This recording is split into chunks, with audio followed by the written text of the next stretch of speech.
Greetings, YouTube. Welcome back to the channel. I just watched a live stream that I'm still trying to process, including the fact that Caban was very clear at the end of it, that there are content creators that they approve of. Ooh, Act 8, Chapter 4 beta is also now live.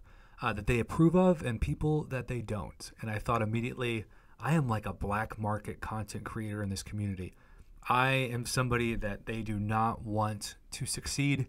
And honestly, it kind of makes me feel even more motivated to not leave YouTube now, because when you are like a rogue in the shadows of the company that makes the game, it's kind of a cool title. Not that I want to be known for being negative or sometimes being wrong or sometimes accidentally being misinformed, but I think the majority of my channel is not even videos that would take that risk because they're not videos about the company. Anyhow, it's Necropolis Day. And we have a lot to talk about on this channel. And even though Caban may not be happy with who I am, and Katie Candy and I once made me apply to their content creator program just to see what would happen. And if you missed that video, their response was amazing. And I had a couple of follow-up questions for them, and they ghosted me afterwards. So, hey, you can say in your life that you were not ghosted by Caban. So there's that. But look, we have 10 notifications. The Act 8 Chapter 4 beta. This is a record amount of notifications, by the way. 10. Act 8 Chapter 4 survey. Beta access granted. So 3 of those were all beta related.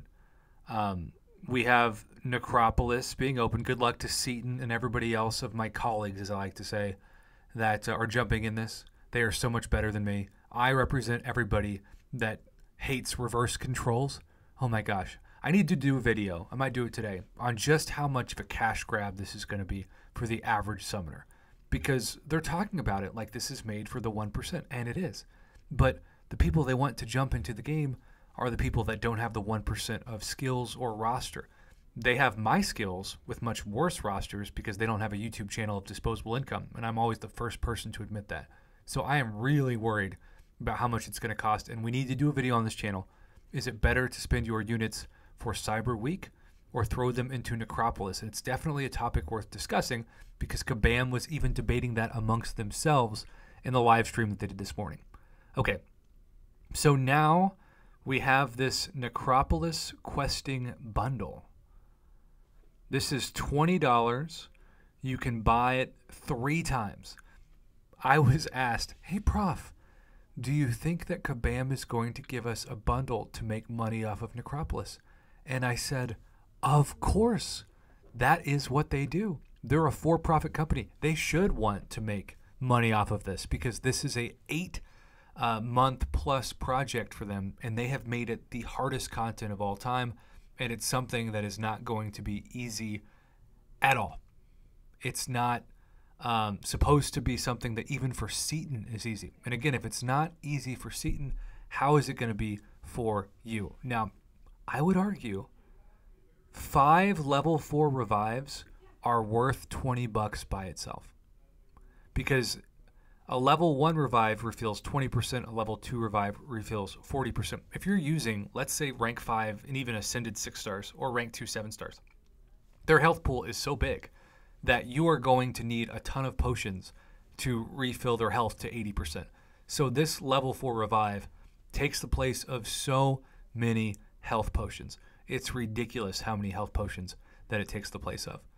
And then we have 10 level 3 revives, which again by itself is well worth $20. The 5 level 3 team revives though, that might be the biggest takeaway.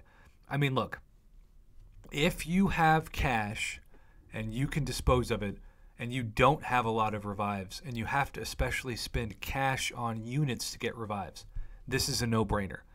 This is only available, though, for 2 days.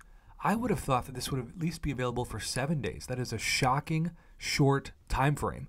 And yet it is something that I really am super happy that Caban didn't price this at $50, right? They didn't give it an early access bundle price. They gave it a much more affordable price where you could buy all 3 of these, and it's barely $10 more than one early access bundle. Now, with that being said, I don't want to downplay how much this costs. My favorite game of all time is Super Mario RPG Legend of the Seven Stars for the Super Nintendo. It is coming out remastered on the Nintendo Switch, which I do not own, in 2 days. It is $60 for that entire new game. Or you could spend $60 on 3 questing bundles. Which one are you get more value on? You decide. But people tell me all the time, Prof, when you talk about your offer reviews, you need to acknowledge that people are paying a really good Spider-Man 2-like price for coding in a mobile game for something that you don't even own. We don't own our accounts. We're just renting them off a server we don't control. And it's important to remember that, because if the game died tomorrow, we would get no opportunity for refunds. We would be out all of the money we spent on this game, and we'd have nothing but memories to show for it. So it's always important to remember that. With that being said, this is the best potion and questing bundle of all time.